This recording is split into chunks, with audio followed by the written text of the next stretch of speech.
Forget fairy tales. My life reads more like a cautionary tale. Step aside, Cinderella. My stepmother makes Natalie look like a saint.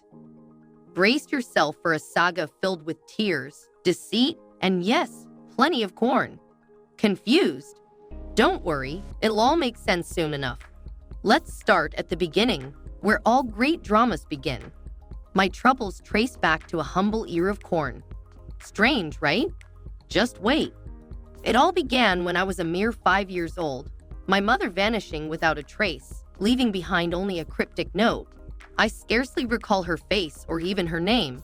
But my father, oh, he was the epitome of charm and grace. A plumber by trade, he lacked the allure of a fairy tale prince, but his kindness and warmth endeared him to all who knew him. For years, it was just the two of us against the world, and life was sweet. Then, fate intervened in the form of a serendipitous find, a scratch-off ticket promising riches beyond our wildest dreams. With a stroke of luck, we became instant millionaires, our lives forever altered by the whims of chance. Suddenly thrust into the spotlight, our newfound wealth attracted admirers and opportunists alike. My father, blinded by love, fell under the spell of Victoria, a woman whose beauty belied a heart as cold as ice. I watched in dismay as she warmed her way into our lives, her motives as transparent as glass. Despite my misgivings, my father dismissed my concerns as mere jealousy, unable to see through the facade of his beloved. And so our once idyllic existence descended into a twisted tale of betrayal and greed, with Victoria at the helm, steering us toward disaster. There's a moment etched in my memory, a turning point where the facade shattered and the truth emerged. She approached me with a proposal, asking if I'd chip in for a gift for my father. Eager to partake in a gesture of kindness, I handed over $6,000, envisioning a meaningful token of love. Yet, when she returned, her purchase revealed her true colors. A paltry $20 watch alongside a lavish $6,000 dress. Confronted with her audacity, she brushed it off, claiming her appearance was the true gift. That incident marked the beginning of the end, the fracture in our relationship widening into an irreparable chasm. Our home became a battleground, every interaction tinged with hostility and resentment. I pleaded with my father to see through her facade, to reclaim the life we once shared. But his loyalty remained steadfast, his refusal to acknowledge her deception driving a wedge between us. In a last-ditch effort to salvage what remained of our fractured bond, we agreed that I should attend boarding school, a decision born of desperation and heartache. Yet, as I prepared to depart, bitterness and anger consumed me. Words spoken in haste and pain echoed in the air, leaving wounds that would never fully heal. The morning of my departure dawned, fraught with tension and sorrow. With a heavy heart, I left without a proper farewell, my parting words steeped in bitterness and regret. Little did I know, they would be the last I ever spoke to him. Tragically, fate intervened with cruel finality. A car accident claimed his life, robbing me of the chance to reconcile, to express the love that remained unspoken. I raced to the hospital, the weight of grief crushing me as I grappled with the reality of his untimely demise. In the end, all that remained were shattered dreams and a lingering sense of loss, a testament to the devastating toll of unresolved conflict and unspoken words. Devastation engulfed me in the wake of my father's passing, yet amidst the grief, Victoria remained conspicuously unaffected. Her sole concern? The contents of the will. Even in the hospital, amidst the raw anguish of loss, her thoughts drifted to matters of inheritance. Her brazen inquiry ignited a fire within me, yet I maintained a facade of composure, harboring a secret that would strike a blow far more potent than any verbal bar. With a calculated smirk, I revealed the truth. My father's will bore no mention of her. The shock etched across her face was a sight to behold, her veneer of entitlement crumbling before my eyes. As she fled in panic, reaching for her lawyer in a desperate bid for salvation, a sense of vindication washed over me. But victory proved short-lived. Days turned into weeks, and still, Victoria remained absent, a conspicuous absence at the funeral serving as a grim harbinger of her next move. Her silence belied a sinister plot, one that would unravel my hopes of a clean break from her grasping clutches. Unbeknownst to me, she scoured the will for loopholes, her relentless pursuit of fortune culminating in a chilling revelation at the official reading. The room spun as the speaker's words registered, like a medieval monarch in need of a regent. My inheritance was to be overseen by a guardian until I reached the age of majority. And who, pray tell, was to assume this role? None other than Victoria, her smug expression a dagger to my already shattered heart. The shock of betrayal sent me reeling, my world tilting on its axis as the realization sunk in. In one fell swoop, she had seized control of my future, her grasp tightening with each passing moment.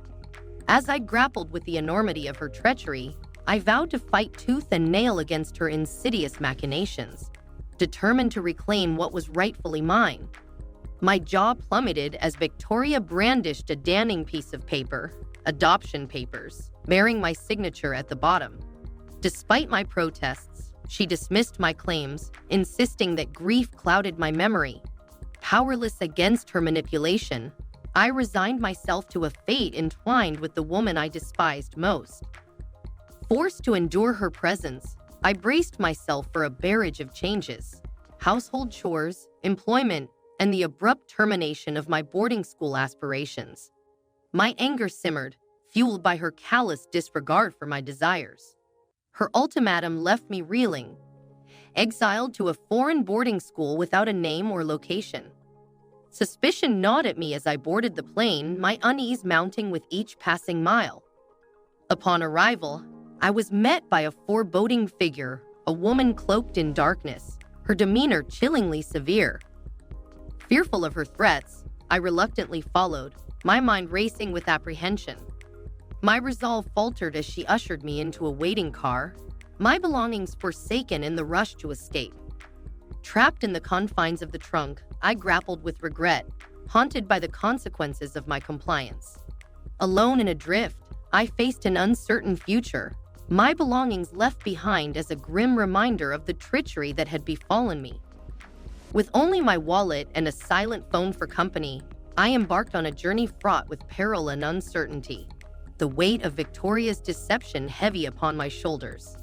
After what felt like an eternity, the car finally ground to a halt. I seized the opportunity to confront my captor, but she remained unmoved, simply driving off without a backward glance.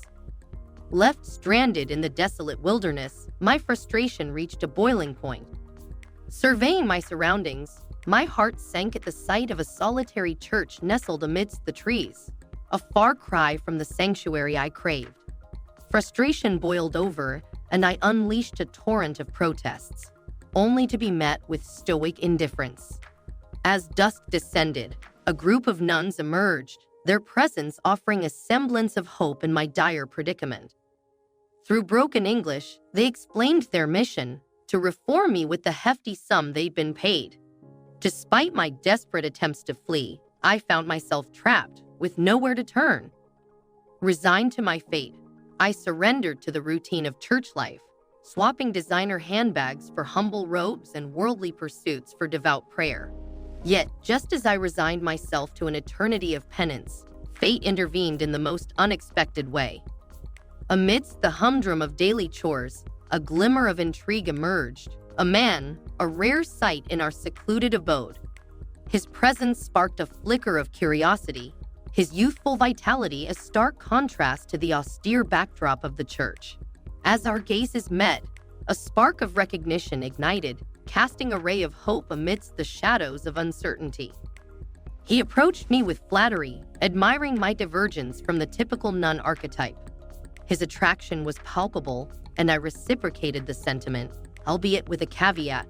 My true status remained shrouded in mystery, a tale too complex to unravel in a single encounter. Our conversation was abruptly halted by the stern intervention of the senior nun, whose disapproval cast a pall over our interaction.